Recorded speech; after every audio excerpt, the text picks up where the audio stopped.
So thank you very much indeed, Simon, for having accepted the invitation for the time and generosity. I am very pleased to talk to you. Thank you very much, buddy. I have some introductory note about you, and then we start with the questions. Uh, Okay. so Simon Critchley has written over 20 books, including studies of Greek tragedy, David Bowie, football, suicide, Shakespeare, How Philosophers Die, and a novella. He's the Hans Jonas Professor of Philosophy at the New York School for Social Research in New York and a director of the Onassis Foundation.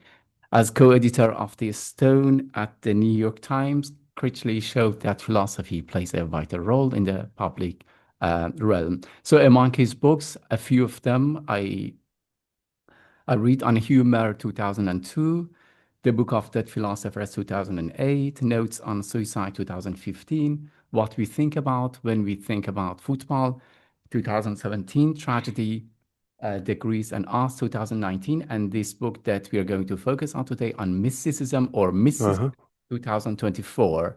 If I'm not right, there are two editions, like one English, one American, mysticism and Yes. on-mysticism. Same text, different The same. titles. All right. Okay. So my first, I mean, some of them are non-questions, some of them are questions. Non-questions are Hmm. basically an invitation for you to talk and elaborate on the material. So my first almost non-question is the book on mysticism to me was a complementary attempt to the earlier books in a sense, like on humor, shifting the focus from lightheartedness in humor or the way it discloses our finitude and social situatedness to the selflessness in mysticism. But then I even went further and I thought that mysticism can be a good result of writing on suicide and humor, both. All right. Okay. And what do I think of that?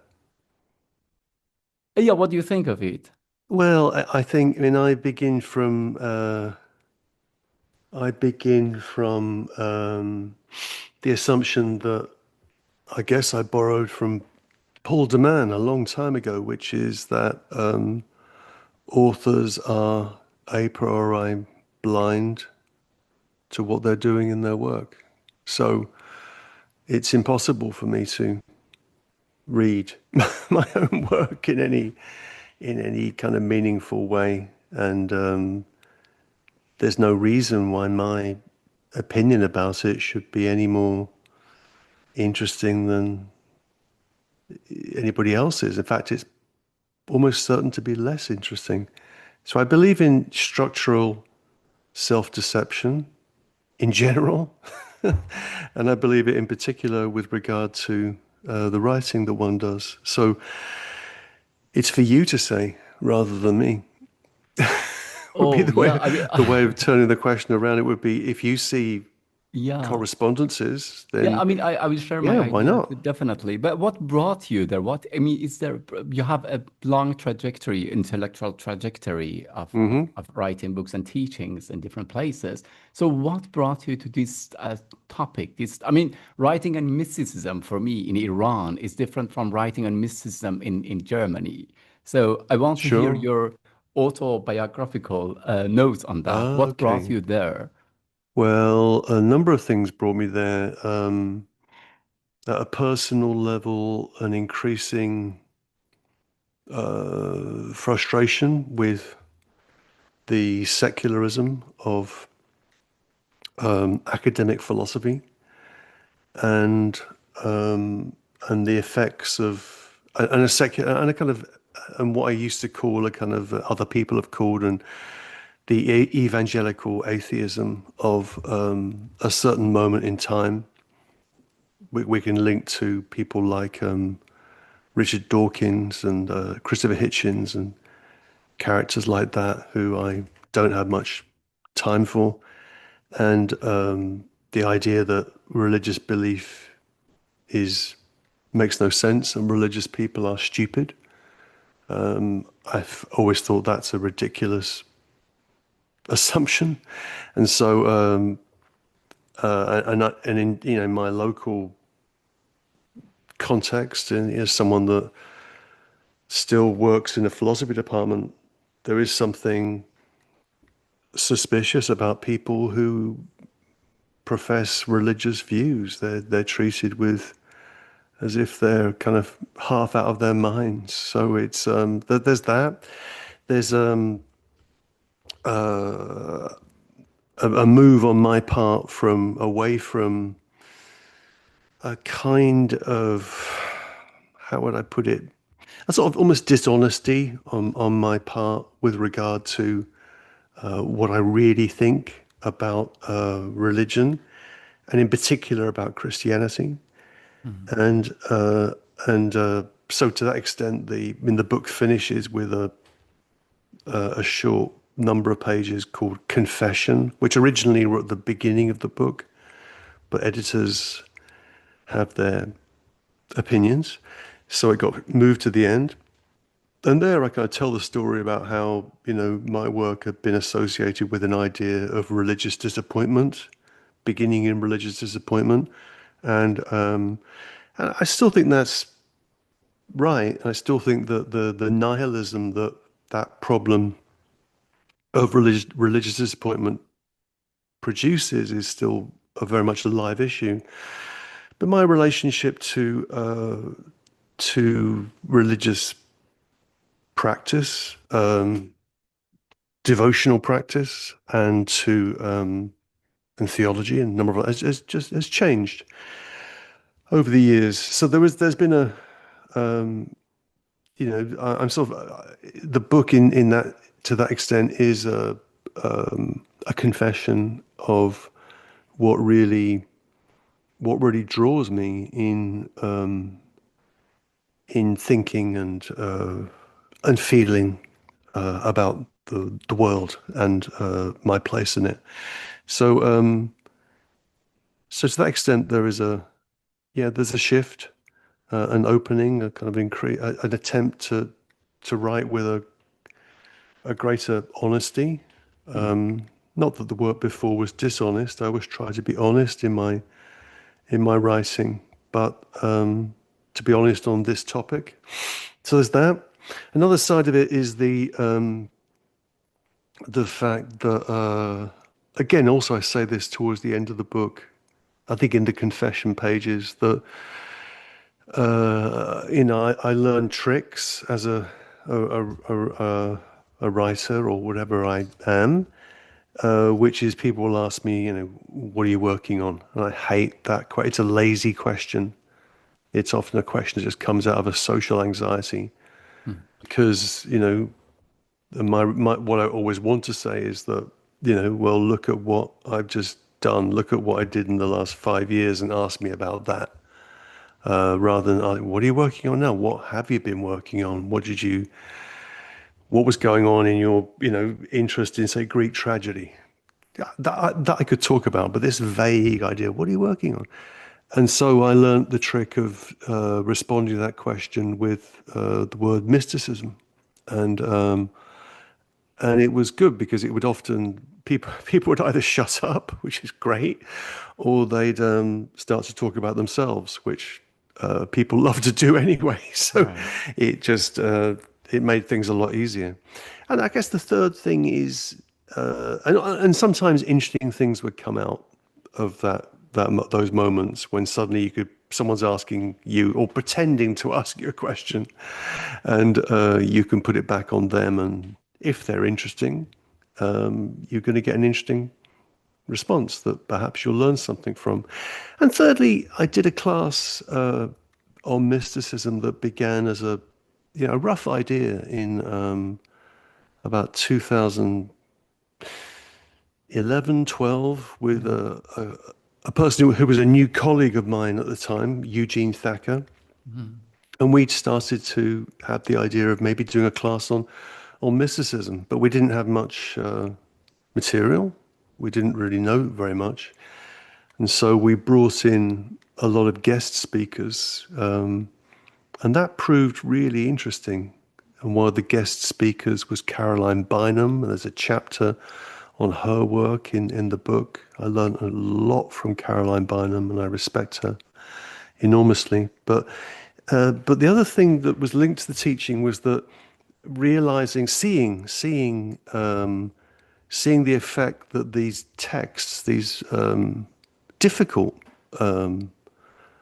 often we were using short, difficult, mystical texts, the effect that these short, difficult, mystical texts had on students. On the one hand, they were intrigued by the intellectual puzzle of trying to figure out what was being said. And secondly, they made sense of what was being said in very personal terms.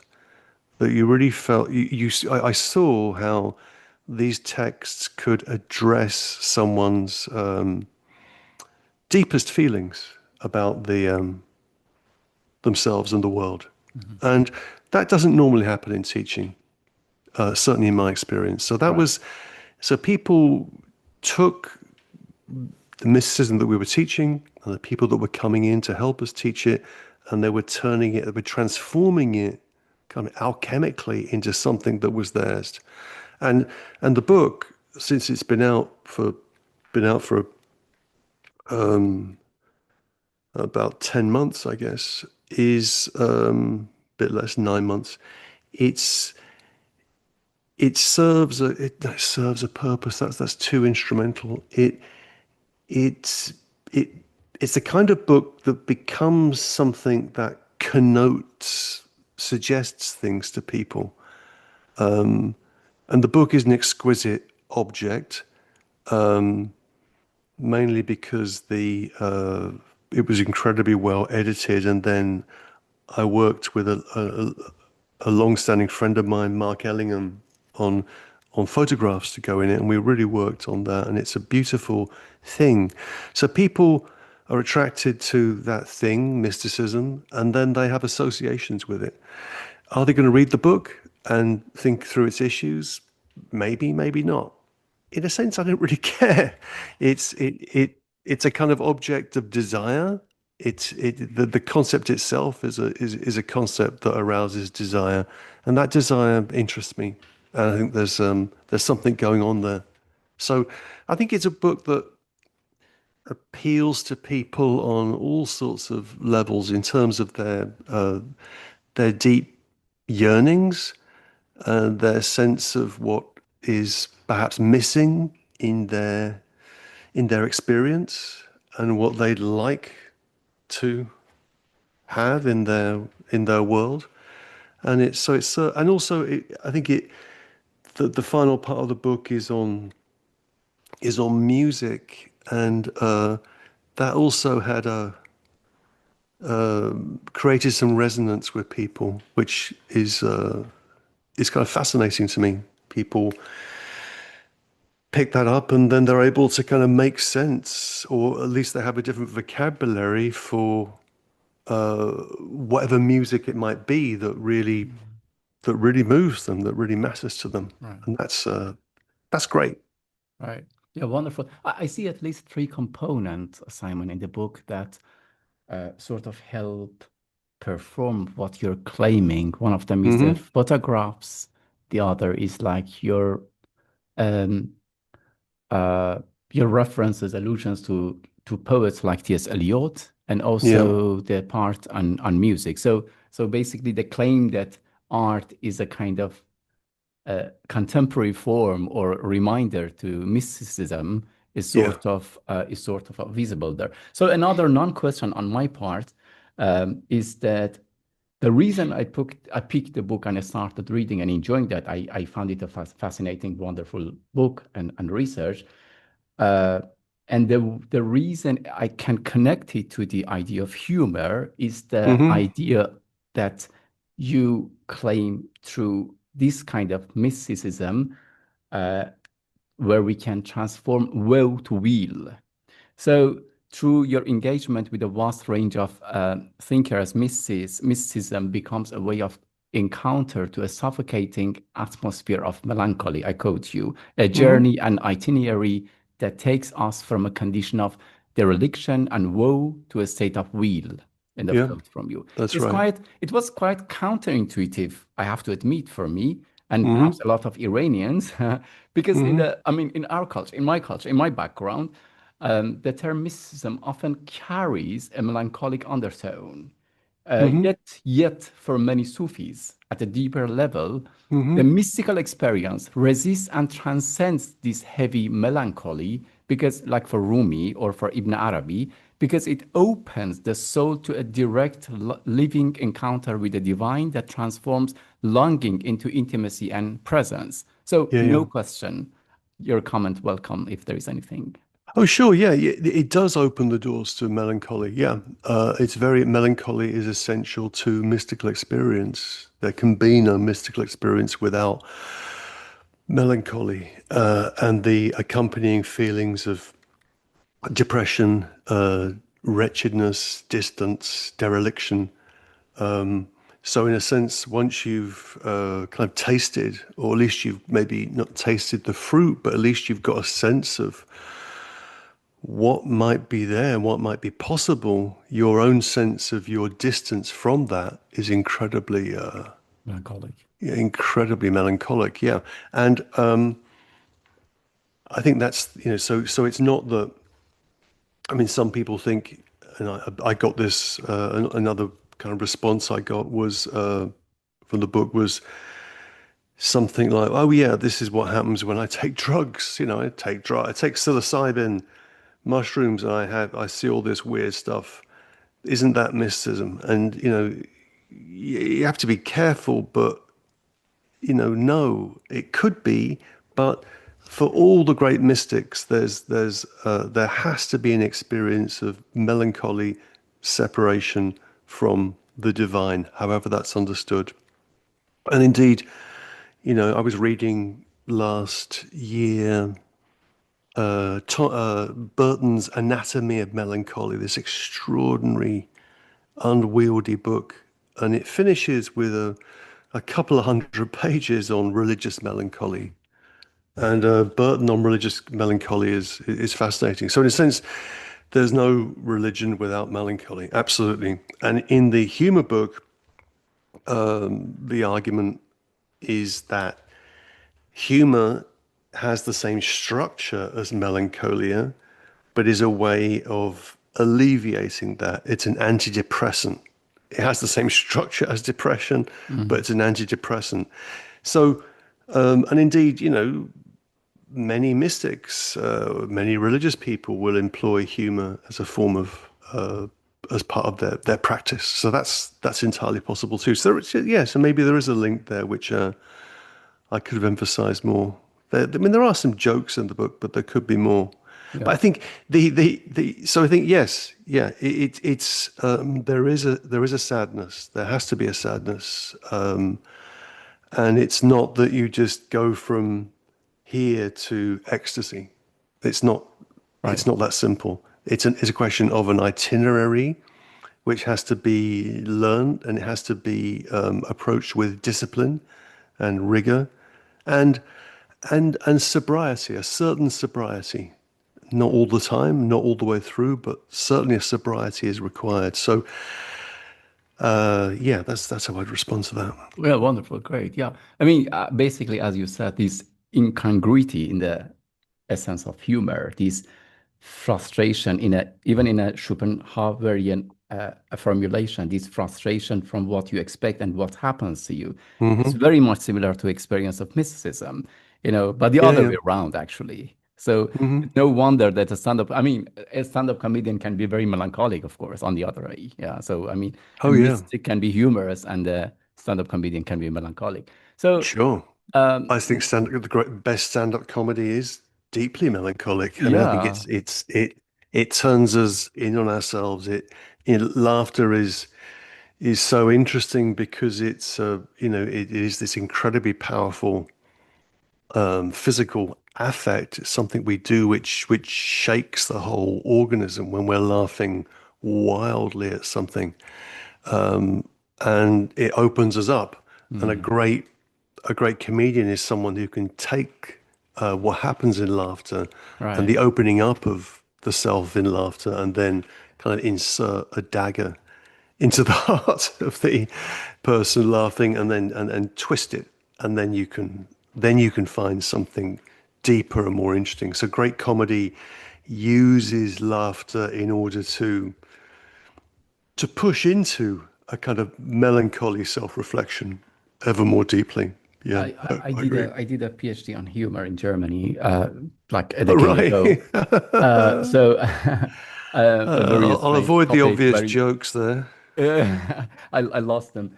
And very elusive theme anyway. But and I'm quite sensitive to this theme. And back then, I mean, afterwards, I'm a decade in Berlin. Afterwards, I busied myself a bit with neighboring topics. And the other way, I was cooking in the kitchen. I noticed your book reminds me of weeping. So if you have written on laughter, this book is on weeping for me. So uh, Yeah. my Well, yeah, yeah, my Lachen and Weinen, as Helmut yeah, Plessner genau. would put it. Yeah.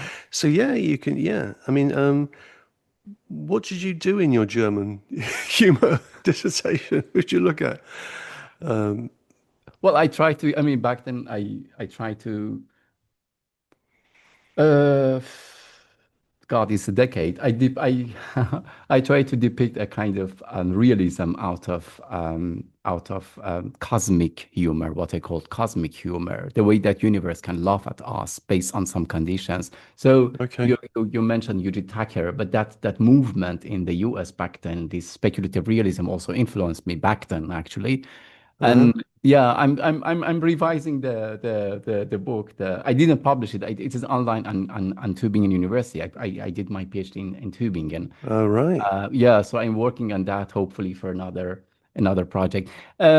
Speculative realism could do with some more humor. Yeah, it is far There's a from humor. research It is project very that didn't different. I go. mean, it's, There's a research project that really didn't go anywhere. I mean, yeah. my view of realism is that, it's every 20 years. I've been around for a while. I'm 65 years old. So at least three times in my life, there's been a Yeah. resurgence of realism. So soon And and it another attracts movement. certain very kind of serious people who will say, Yeah, very serious. this is, we need to revive. So, and speculative realism was the last Yeah. guy. Yeah, it didn't Yeah, last very long. one influence was a speculative realism. So basically, I come from a Deleuze background, Kierkegaard, Deleuze. They Okay. basically, I mean, I use their ideas in order to write my funny PhD. So my Okay. next non-question is on freedom. I quote you, Simon.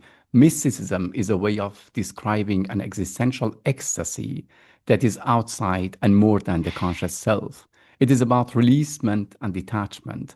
What it Mm, might mean to lead release existent, a fluid openness, a clear looseness, a limpid intensity, where both the concepts of mind and world or the soul and God dissolve into something altogether strong, a stranger and yet simpler, an experience of freedom, which is not freedom from will, but freedom, sorry, which is not freedom of the will, but mm, freedom from the will. I mm. found it really interesting, and I would be thankful if you could tell us some sentences on that. Oh, right. Well, I mean, I like that sentence. That's one of the ones that I really like in the book. It was the outcome of a fight with my editor. I remember. Uh, Yeah. So cleared looseness, limpid openness, releasement. I'm playing with all sorts of sources in the way in which I like to do. I mean, for me, I mean, this is what makes talking about books so infinitely frustrating, is that I've spent my life, you know, writing books, and for me, the book is the final form. That's and it's so hard to find that final form. It takes so many years, and then there is the final form of the book, mysticism. There it is. And I've said everything I want to say about it. And I never want to say another word about it. So mm, that's my that's my approach to my books, is that there were a lot of words to get to the point of finding this final form.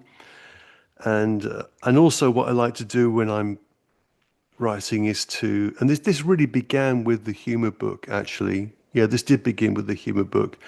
I learned to bury things, mm, something that was very deliberate on my part, and probably comes out of my affection for allusion and modernist poetry and Mm. things like that, that to try and bury your references.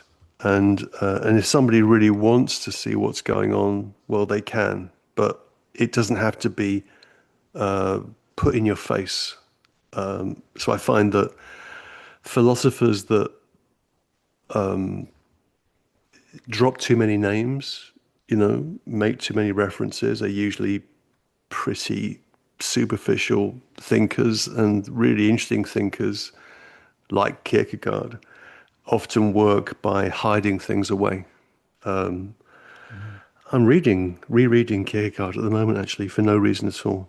Mm. So that the passage you read is full of references to different mystics, most obviously Meister Eckhart, and um, and I'm just building on the idea of what he calls releasement, Gelassenheit, Mhm. and um, and releasement is a releasement from this this ego, this will that I might have, might think that I have, and to be released into an open space. And that's what Eckhart calls the Godhead. So the issue is one of freeing myself from any kind of individual or interior will, and also the more miraculous part of it, of God releasing itself from any Mm. separate individual will, and God, myself emptying myself, God emptying itself, and where those two things are cleared is the Godhead, and freedom is a freedom into that space. I think that's what I'm thinking of there. Great. So it's not the usual idea of freedom, Mhm. but it's an ecstatic idea of freedom that obviously you could find again buried references. It's quite close to what Heidegger talks about in the 1930 essay on the concept of freedom and other things too. So yeah, but you don't need to know all that. You know, um, Yeah. the book Wonderful. is the final form. Yeah. I have a line in French and English from Paul Valéry. Hmm. Ce qui n'est pas ineffable n'a qu'une importance. That which is not ineffable has no importance. No, it's pretty good. Yeah, that which is not ineffable has no importance. Yes, but what do we do in relation to the ineffable? We F it. I mean, to F is Mm. it's a verb. EFF, to F the ineffable, is what the writers we think of mystics do. So it becomes this. It's not a question of the ineffability. It's not a question of the ineffable just being there in a kind of floating background presence. It's what you see in the works of people like Eckhart is a struggle to F the ineffable for as long as it effing takes to say it. And you can't say it. So it means that language is submitted to this torsion, this almost this torture by turning on itself. So the what goes together with an idea of the ineffable is an idea of language being used in self-negating ways, which it could take us into discussions of negative theology, apophaticism.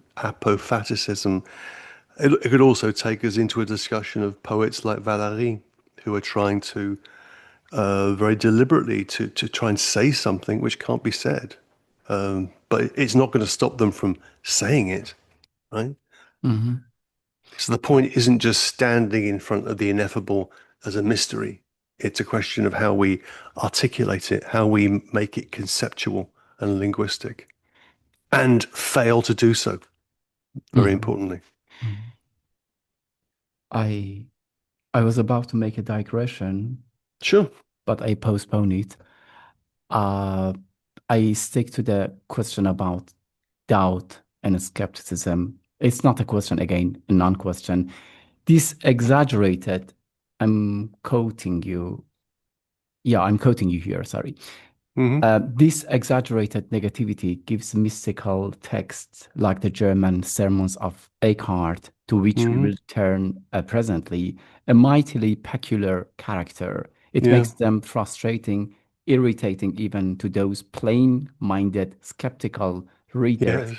out of step with this way of thinking. End of quote, page 91, I suppose. So here it seems that skepticism, as the core of philosophy, in its modern shape, and yet skepticism, and this skepticism has a characteristic that doesn't seem enough to even understand this mystical experience, No, not at all. No, no, no. and you make it right in the beginning clear that with this skepticism you cannot follow, understand, grasp this experience. Later you say, again, I quote you, doubt kindles our suspicious intelligence and at Hmm. the same time extinguishes our capacity for love. Yeah. Hmm. Yeah. Yeah, yeah. That's in relationship to Hamlet, amongst other people. But, Hamlet, I begin the book with a discussion of Hamlet. And I think of Hamlet as the philosopher, really as the best example of the best, cleverest, smartest, Mm. most loquacious, eloquent, brilliant philosophical mind. And all that doubting mind produces is an inability to love. It extinguishes the capacity for love, and that's the tragedy of Hamlet. He And I think that's true of philosophy and the plain-minded skepticism. Yeah, I mean, I'm having fun with that. As I'm writing it, I'm poking fun at Mm. what I see as the kind of professional skepticism of philosophy and of people that think of themselves as intellectuals, that everything should be doubted, and and the highest duty of life is critique. I have great fun ridiculing these ideas, Mm. and there's also, I think, maybe in that passage, there's another passage. There's a line I like, which is, I say something like that. This negated, exaggerated, whatever wouldn't make any sense to plain-minded people, and this book isn't for them. So, like, fuck Yeah, I off. think it's, Okay. yeah, Read something else. right. Read some clever, you know, Or some clever account. ChatGPT. I mean, there is ChatGPT. You can sit there and ask many questions. Yeah, that's Exactly. enough. Yeah. I mean, sometimes I think that like recently, I don't know why, but I make really this distinction between curiosity and passion. Some people have only curiosity or critique. They just want to ask questions and doubt and doubt and doubt without any, I mean, doubting is a form Hmm. and is a weapon actually. But passion or the doubt that comes out of passion is a different form of Yeah. curiosity. Yeah, I think it's. I think curiosity. Certainly, I think philosophical skepticism, as it's usually understood, is a defense mechanism Mm. against something like passion, Mm. something like a genuine, life-changing, life-altering passion, and we teach that, we celebrate that, we think of that as the highest intellectual virtue, to be the most skeptical person alive. And I think it's deadening, Mm. it's loveless, and it's pointless. And it Mm. leads us as a culture to valorize intelligence, it valorizes smartness as a virtue in and of itself, and the highest virtue in and of itself. And I think it's empty. I think that and I've seen this, again, I've been around for a long time. I've seen a lot of smart people. Unless that smartness is at the service of a passion, or at the service of a commitment, or of something which is it's being used for, it's just empty. Mm. And this often happens with you get brilliant young philosophers will appear who are the smartest people imaginable, and then you watch 10 years, 15 years later, and nothing happens. They Yeah. just Yeah. they just kind of run out of steam, and they're no longer just that brilliant young man. It's what we call, what I call in philosophy, the promising young man syndrome. You can be Mm, a promising mm, young man in philosophy, mm. and you can also be a promising young woman, but usually promising young men, and Yeah, often that leads nowhere, and it leads to a kind of defensive rigidity of thought, which makes their own relationship to what they're doing equally skeptical and hostile, which usually means that they don't write anything. yeah, that sounds quite again quite counterintuitive, but sometimes I think that curiosity is an integral part of today's nihilism, in a sense. You Hmm. know, it's Oh, not yeah, that yeah. curiosity is going to guarantee meaningfulness. No, No, not it's at an all. empty form. It can be an empty form, as you said, when it's not under this, I mean, with connected to this kind of passion or this kind of, as you said, commitment. I think that's the very yeah. So it's a it's a component, it's a big component of like this empty discovering of things with a distance. Yeah, I think curiosity is. This is where again I go back to Heidegger's Sein and Zeit, and there's this wonderful paragraph. Is it paragraph 37?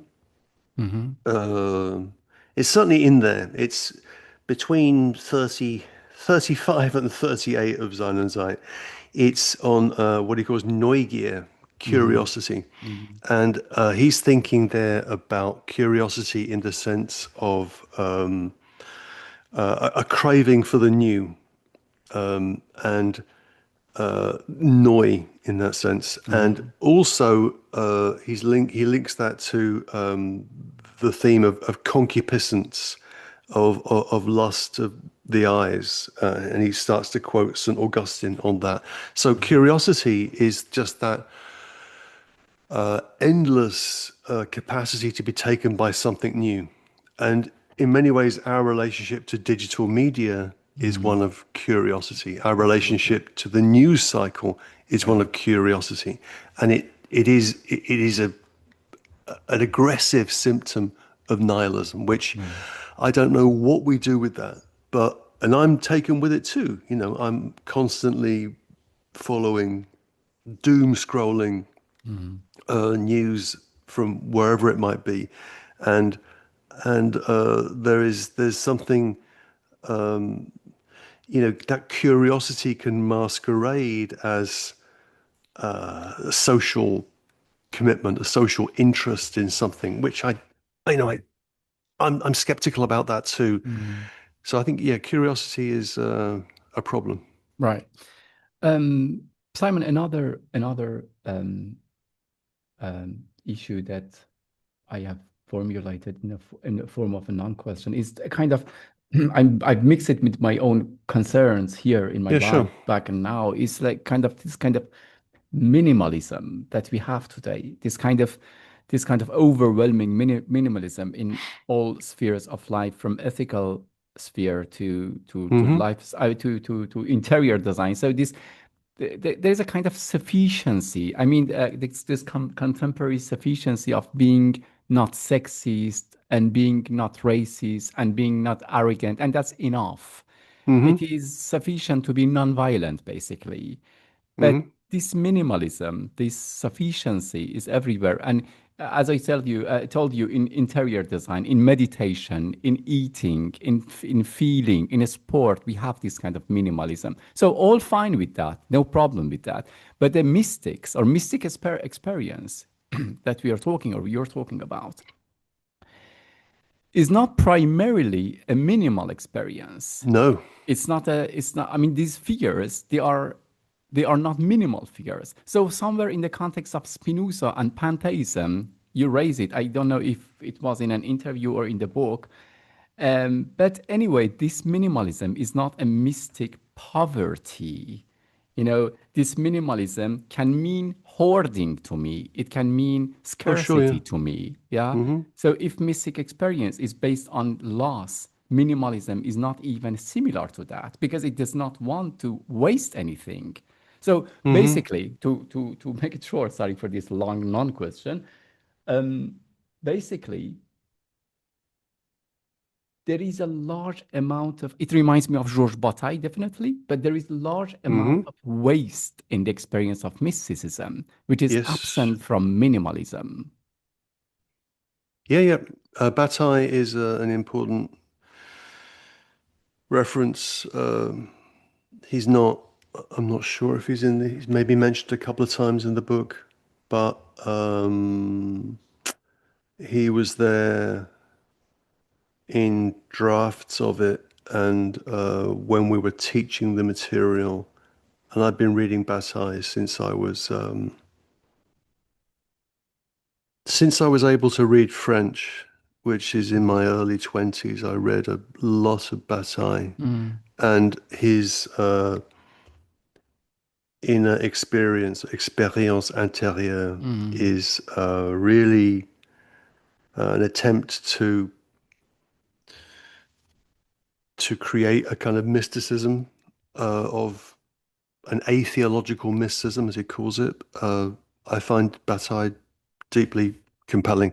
And another thing that interests me in Bataille is in the later work, The Accursed Share. mm, Uh, what's it called? La part maudite. mm, It's the idea of squandering, the idea of excess. mm, That we have this where Bataille is thinking economically, and we have this very utilitarian mm, calculus when it comes to economics. We need this money in order to buy lunch, or whatever it might be. And what Bataille is interested in is a kind of excessiveness, a squandering mm, aspect of economic life, which is evidenced anthropologically in things like the potlatch, in a gift exchange between indigenous peoples, or indeed what was happening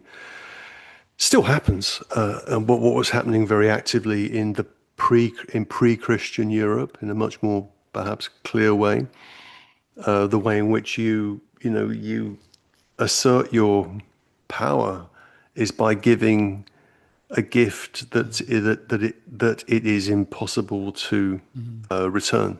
That it's mm, impossible to equal a gift that's so excessive. And there's something about that interests me, all the way down to, I think, the an interest I have in squandering and luxuriousness and mm, wastefulness, and mm, just mm, because they're topics we're not meant to think about very much. And so there's that. On the other hand, well, not on the other hand, but mm, related to that, there are different ways of being a mystic, for sure. And I mean, as I said before, this book began with teaching with Eugene Thacker, and Eugene is very much a minimalist in terms of his interests in particularly in, say, Japanese Buddhism and other Buddhistic traditions. And he's a minimalist in his in his person, in the way his demeanor, his behavior. mm, There's a minimalism. I'm a maximalist, mm, and I the mystics that really interest me are the ones who luxuriate. Yeah, they luxuriate in the maximal, and again, something that we've inherited from the Reformation, from the Protestant Reformation in Northern Europe, and which is spread across the world. And it's reflected, I think, in interior design, which is why interior design, like your place, looks like a Protestant chapel, right? Everything looks like a Protestant church. And is, the medieval churches were just full of stuff. And they were full of stuff that was doing things, that was active, that was oozing, that was gooey, that was bleeding, that was weeping. And there's this excessive materiality in Christian medieval mysticism that I find absolutely fascinating. And we could think about that in relationship to our lives. And so life wouldn't be this minimal, stripping things down to some, you know, sort of Marie Kondo, throwing everything away, or Scandinavian mid-century minimalism. No, a maximalism. And I find that very interesting because it's almost, this is something I don't talk about in the book, but the mysticism that interests me is almost tasteless. It's gaudy, it's baroque, it's rococo, it's all over the place. It's all about more, and that's a kind of a morally dubious position at this point in history, which is interesting. Yeah, well, I'm not really doubting. Basically, absolutely, I am in agreement with what you said in people like your friend Eugene Tucker, this kind of minimal, or there is this kind of minimal mysticism Hmm. everywhere in East Asia, for example. But I think we were talking about this kind of celebrated minimalism in lifestyle, and it's somehow, it is for me connected to that kind of curiosity we were talking about. The fact that when you encounter somebody, you avoid any small talk and you just want to have meaning exchange without any All right. Okay. waste. I'm All right. talking about that kind of minimalism. This kind of today's arrogance that everything I do is meaningful, you All know, right. and Well, I it is. It is, but it's in no particularly interesting way. Sure. exactly. Yeah. I mean, it's meaningful in the It's sense in not which, aesthetic, it's not erotic, it's meaningful. right, me making a cup of tea is meaningful. I'm making a Yeah, cup of tea. It's yeah, not in any way significant, yeah. So but no it's doubt about that kind meaningful. of minimalism. That's all Yeah. beautiful. Um, now my question. I'm interested in a maximalism around, special objects. So it's about, that medieval Mhm. Christian churches were just full of things, but there was one thing in particular that you really wanted to see and that your pilgrimage was orientated around. That would be the, Christ's tooth, and Mm, Christ's tooth that would have been held in this incredibly ornate jeweled case behind an elaborately sculpted, uh, you know, container. And so it's about the maximalism of the specific, like the relic, the idea of relics. I find fascinating, and that's yeah. So I think that to go back to the thought about philosophy is that philosophy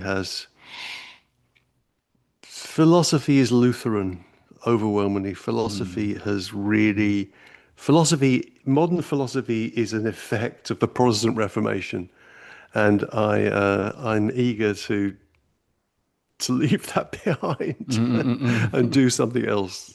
Right. Um, so sort of coming back to my digression, but in the form of a non-question again. Um, you write about writing and relation of writing and mystic experience. Yep. But Simon, to be honest, I'm not completely convinced that writing corresponds with mystical experience. I guess it is more No. a residual, it's more a leftover of this experience. It's more a continuation of this encounter, Yeah. this directness that cannot be effed, as you said. It's not Yeah. effable. It requires some writing for me is this kind of this break afterwards that you take this moment of indirect retrospective Hmm. look. So this experience has been so sudden that the subject, in her ultimate impotentia, as you call it, tries to make sense of it through writing. Yeah. So she's not going to save us, but to remember it. I mean, Hmm. I had an interview 2 years ago with a great scholar, Nicholas Largier. He has also written Oh, I on, know Nicholas. yeah, I haven't seen him for years, but I used to see him regularly a long time ago. yeah, Lovely lovely, man. lovely book and Yeah, very great. beautiful character. So, in his book, he says that since the emergence of medieval psychopathology and psychoanalysis, Christian lives of saints, of ascetics, and of mystics have been read as extremely masochistic narratives. Hmm. And then later he continues and says that what these symptomatological readings miss Yeah. is not only the highly experimental character of the scenes of surrender and the elaborate rhetorical structure of their presentation in religious and devotional texts. It is also, and that is important for me, it is also, um, and it's maybe more significant than the two other aspects, the very cultivation of an art of desire and arousal, an art of a highly self-conscious practice of love, and the construction of desire in terms of techniques of delay that escape the modern frameworks of teleological normativity and naturalistic concepts of desire. So, end of quote from him. Yeah, What is yeah. important for me is that, Simon, correct me if I'm wrong, my impression is that writing in terms of mysticism is not a simultaneous experience, rather it's an exercise of delay. Hmm. Yeah, it's very good. I mean, Nicolas Lagier is someone that actually knows what they're talking about on this topic rather than me. I'm a kind of interloper and an amateur, which is a position that I like to occupy. But I've learned a lot from Nicholas's work and indeed, I plagiarize it quite heavily in the third part of the book. The whole argument around the transition from medieval mysticism through to the modern world through Luther and Kant is really borrowed from Nicholas's work. So I completely agree with that quote, and I think it is about an art of desire, and I think we get the mystics if we're interested in the mystics. We pathologize them in anachronistic terms. We see them as anorexics or as perverts or whatever it might be. And these are modern categories projected back, and we fail to understand. So, what is being given voice to in mysticism is exactly this idea of an art of desire and techniques of delay. Yes, very, very important. Now, writing is there are a number of ways of approaching this. You could say, and I quote this in the book, that there are a number of different ways of describing the practice, the day-to-day practice of the monk or the nun. And one of the 5 or 6 activities they're involved with is what's called in Latin compositio, composition, writing. So there's a sense in which the religious person prays, they work, they meditate, but they also compose, and that composition is writing. But it is after the fact, and with the mystics that I'm talking about, and most people talk about, it's after the fact of the revelation. So there are two different ways of thinking about that. One is the fact that many of the mystics, Angela of Foligno, and many others, are people that were written about. They had these experiences, and then there was Brother Scribe, the monk who would write down those experiences, report them, and that can even turn the other way. There's a brilliant German mystic called Henry Suso, whose experiences are written down by his female follower, whose name is Elspeth Stagel, I think is her name. And so there's that sense in which the delay is the delay of someone else writing it down. The other way of thinking about writing is that it's written down after the fact by the mystic themselves. So the hero of the book is Julian of Norwich. Julian of Norwich has, what turns out to be about 12 hours of these showings, revelations, experiences. And then she spends the rest of her life trying to figure out their meaning. So there is that it does happen after the fact. It could happen after the fact. And in her case, there are two. But the after the fact, the delay, I think, is really important for the following reason. Julian of Norwich We have two versions of her book, the short text and the long text. The short text, it's imagined, was written shortly after the experiences that she had. And it's largely experiential, largely describes what she saw, what was shown to her. The longer text, which is much, much longer, and which was written at least 20 years later,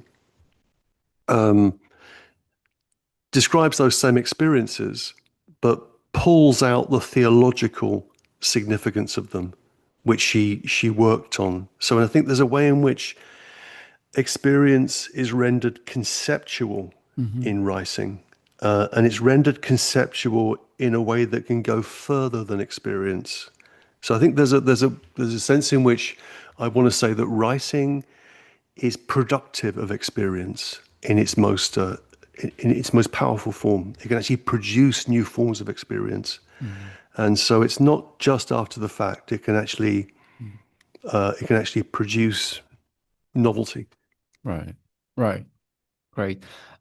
Simon, you asked this beautiful question on different occasions, but on page 113, I've written here, you ask, how can the self push itself aside when Yeah, it is the self that keeps pushing itself forward? yeah. So how, as Flannery O'Connor says, does the Earth's shadow stop falling across the moon and blocking the view? Yet there is something there. If the creation is not reached through an act of will, and what is doing that? I believe there is a force, but I'm not pretty sure. The relation between this force and the mystic is more of, for me, it is more of an exposure than a will. It's not that I Yeah, will to have that, but it's like I expose myself to that and it happens to me. It's like yeah. more I surrender to it. Yeah, it's surrender surrender. to that, right? Yeah. How can I, how does the self push itself aside when it's pushing itself forward? There's no way around that. That's just the basic conundrum of mystical writing. And the more that the writer pushes themselves aside, tries to push themselves aside, the more interested we get in that writer. So someone that had absolutely no interest in themselves, like Simone Weil, becomes an obsession. There's operas written about her. There's endless biographies written about her. She's a stunningly brilliant writer, but she had no interest in herself. She wants to push that self aside, but we end up being focused on the self. So there's no way around that problem. All we can do is we can point people towards experiences that allow for possibilities of surrender. And then at that point, we can suggest that they give themselves up. And yeah, that's what I'd say.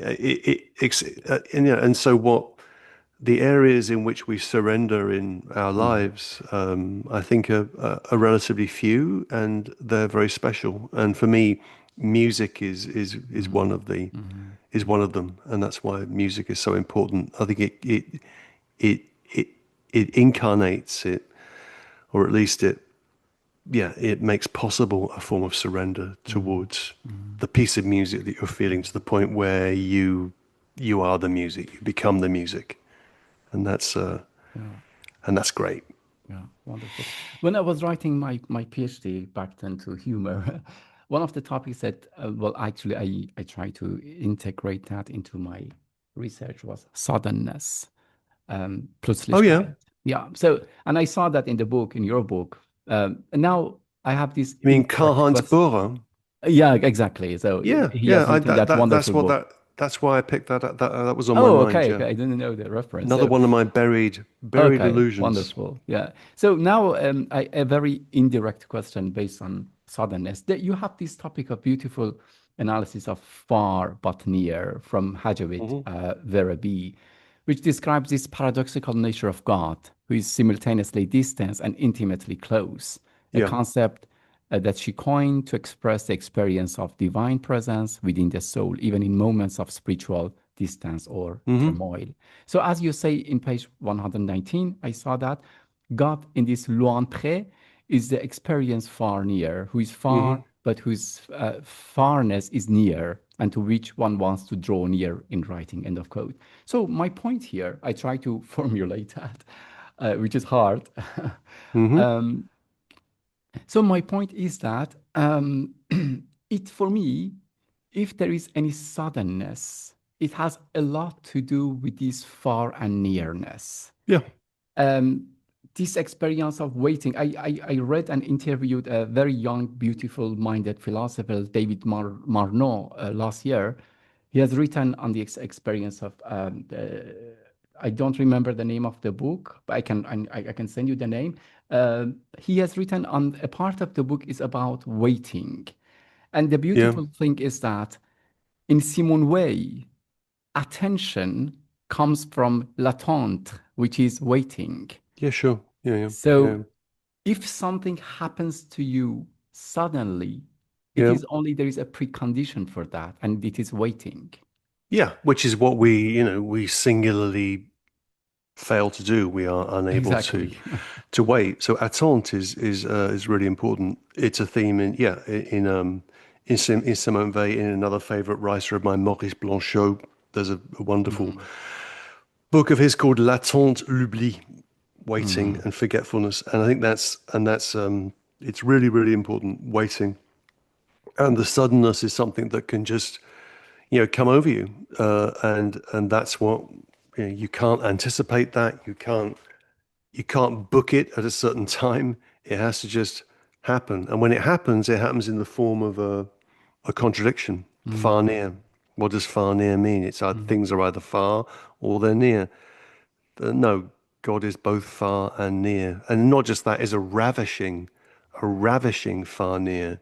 So, and the erotic connotations of that are very clear in mm, Hardevich and other other mystics of the same period.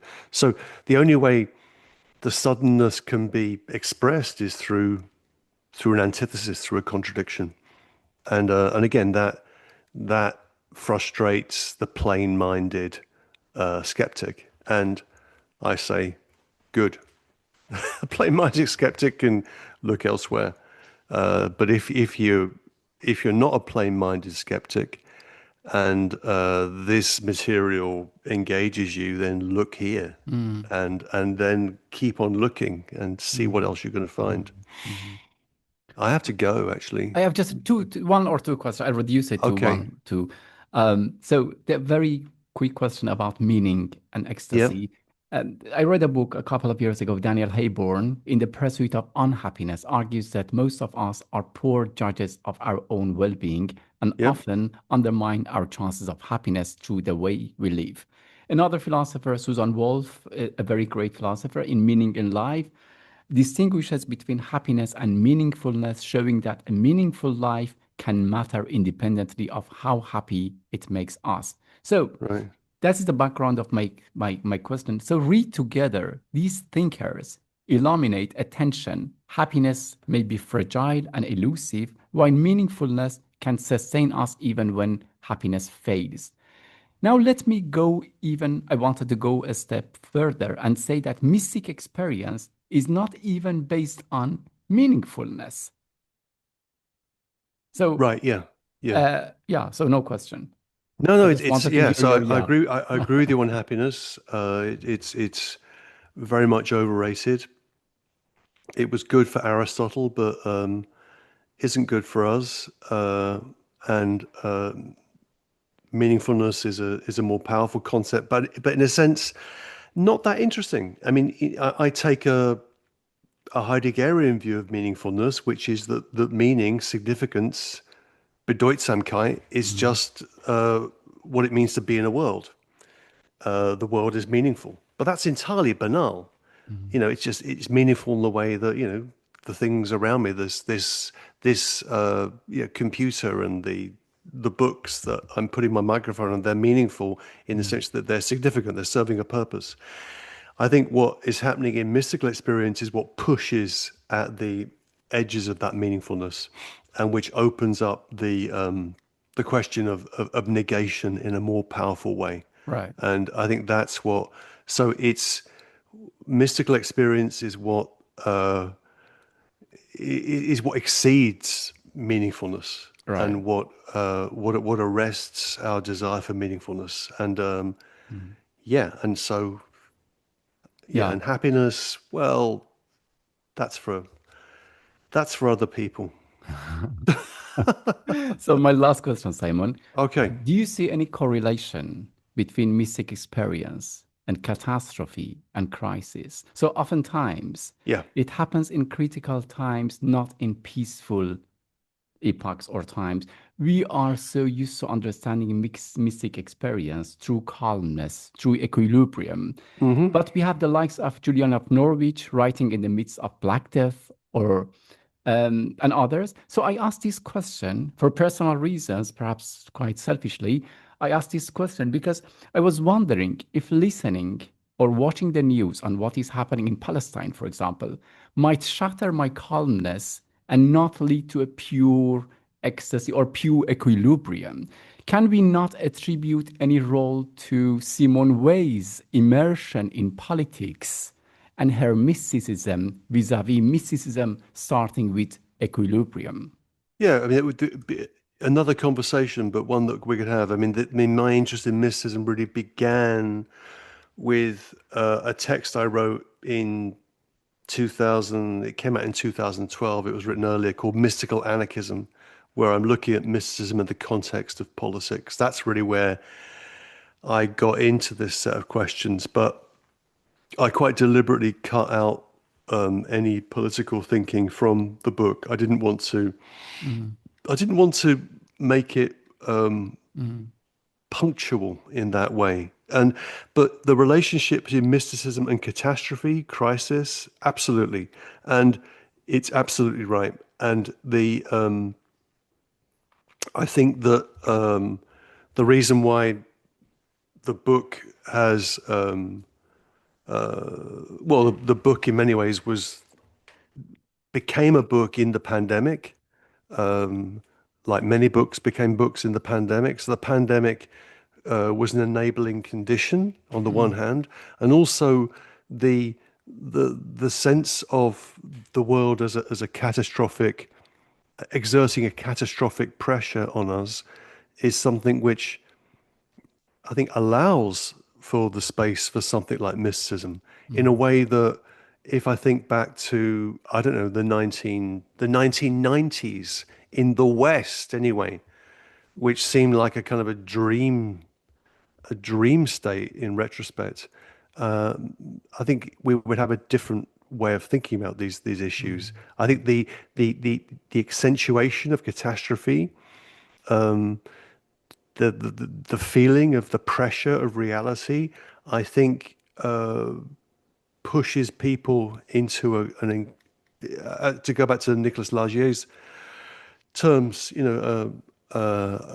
a desire for desire, a desire for something that's going to resonate in the world in ways which isn't reducible to some utilitarian matrix, and mm. also give us some peace, even if not calm. Yeah, Anyway, yeah, wonderful. okay. Thank you very much indeed.